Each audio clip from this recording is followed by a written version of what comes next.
ഒരാൾ പ്രപ്പോസ് ചെയ്തിട്ടുണ്ട് ബിഗ് ബോസിന്റെ അകത്ത്. അനീഷ് ഏട്ടൻ എന്ന് പറഞ്ഞ ഒരു കോണ്ടസ്റ്റന്റ് അനുമോളെ പ്രപ്പോസ് ചെയ്തു. അനുമോൾ പക്ഷെ അത് ബ്രദറിനെ പോലെയാണ് കണ്ടിരിക്കുന്നത്. പക്ഷെ പുള്ളിക്കാരൻ അനുമോളുടെ അപ്രോച്ചും കാര്യങ്ങളൊക്കെ പ്രണയമായിട്ട് തെറ്റിദ്ധരിച്ചു, പ്രപ്പോസ് ഒക്കെ ചെയ്തു. ലാലേട്ടൻ വരെ ഡിസ്കസ് ചെയ്ത ഒരു ടോപ്പിക് ആണ്. അപ്പൊ അനുമോള് പറയുന്നു എനിക്ക് ഇനി 2 വർഷം കഴിയണം, ഞാൻ അങ്ങനെ കണ്ടിട്ടില്ല. അപ്പം എന്താ പറയാ, അനുമോളുടെ ഒരു വേ ഓഫ് ഇതില് ഇപ്പൊ പലരും പറയുന്നു അത് സ്ട്രാറ്റജിക്ക് വേണ്ടി അനീഷേട്ടനെ യൂസ് ചെയ്തതാണ്, കയ്യും കാലും ഒക്കെ കാണിച്ച്. പക്ഷെ കാണുമ്പോൾ തമാശയായിട്ട് നമുക്ക് തോന്നും. പക്ഷെ അടുത്ത കണ്ടസ്റ്റന്റ് പറയുന്നു മനഃപൂർവ്വം അനീഷേട്ടനെ അങ്ങനെ പറയിപ്പിച്ചതാണ്, ഗെയിം പ്ലാനിങ് ആണ്. അങ്ങനെയൊക്കെ ചിന്തിക്കാനുള്ള ബുദ്ധി അനുമോൾക്കുണ്ടോ? അനുമോള് വന്ന് പോയിരിക്കുന്നത് സ്റ്റാർ മാജിക് എന്നല്ലേ.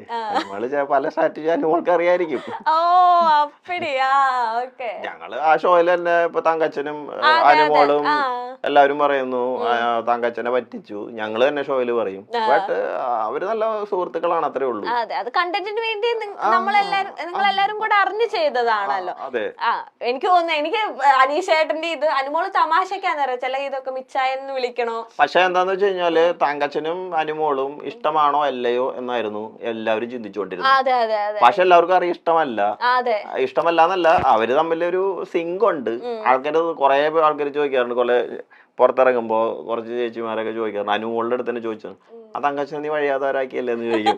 അപ്പൊ എന്റെ അടുത്ത് ചോദിച്ചു ചേട്ടാ ഇങ്ങനെ പറയുന്നു ചേട്ടാ, അത് കാര്യാക്കണ്ട.